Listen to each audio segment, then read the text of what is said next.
ব্রাহ্মণবাড়িয়ার আশুগঞ্জ উপজেলায় প্রায় ৩ শতাধিক রাইস মিল আছে। এসব রাইস মিলে উৎপাদিত চাল লাখ লাখ প্লাস্টিকের বস্তায় মোড়কীকরণ করে বাজারজাত করা হচ্ছে। ২০১৪ সালে ধান ও চাল বিপণনে পাটের বস্তা ব্যবহার বাধ্যতামূলক করে বস্ত্র ও পাট মন্ত্রণালয়। আইন প্রণয়নের পর দীর্ঘ সময় অতিবাহিত হলেও এর কার্যত কোনো প্রয়োগই নেই। আশুগঞ্জ প্রতিনিধি মোহাম্মদ আখতারুজ্জামানের পাঠানো তথ্য ও ছবিতে ডেস্ক রিপোর্ট। ব্রাহ্মণবাড়িয়ার আশুগঞ্জে চাল উৎপাদনকারী প্রতিষ্ঠানের মালিকরা আইন না মেনেই পাটের বস্তার পরিবর্তে নিষিদ্ধ প্লাস্টিকের বস্তায় চাল বাজারজাত করছেন। মিল মালিকরা বলছেন, চাহিদা অনুযায়ী পাটের বস্তা পাওয়া যায় না।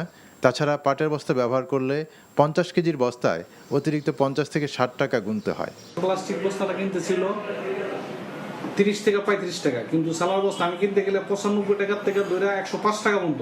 এটা আসলে আমাদের একটু কষ্ট হইলেও আমরা চেষ্টা করতেছি আইনটাকে বাস্তবায়ন করার জন্য। আশুগঞ্জ উপজেলা চাতাল মালিক সমিতির সাবেক সভাপতি বলেন, সরকার ভর্তুকি দিলে মিল মালিকরা চালের জন্য পাটের বস্তা ব্যবহার করতে আগ্রহী হবে। সরকার যদি পাটের বস্তাটাতে যদি ভর্তুকি দেয়, তাইলে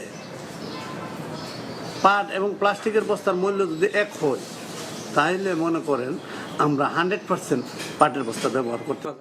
আশুগঞ্জ উপজেলার নির্বাহী কর্মকর্তা বলেন, রাইস মিলগুলোতে প্লাস্টিকের বস্তা ব্যবহার বন্ধে অভিযান অব্যাহত আছে। মিল মালিকদের এ বিষয়ে কঠোর নির্দেশনা দেওয়া হয়েছে।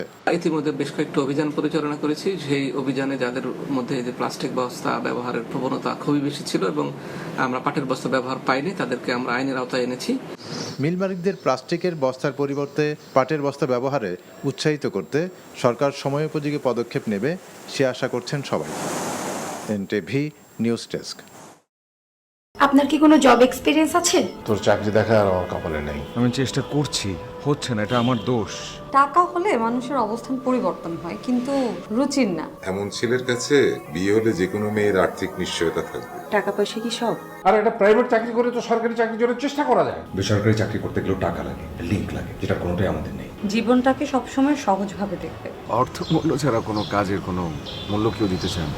বিয়ে করে ফেলো আমাকে। খাওয়াবো কি তোমাকে আমি? বেকার ছেলে মুখ দেখাটা একটা বিরক্তিকর। এক রত্তি বেঁচে থাকার গল্প, আর সত্যি বন্ধুত্বের সংকল্প,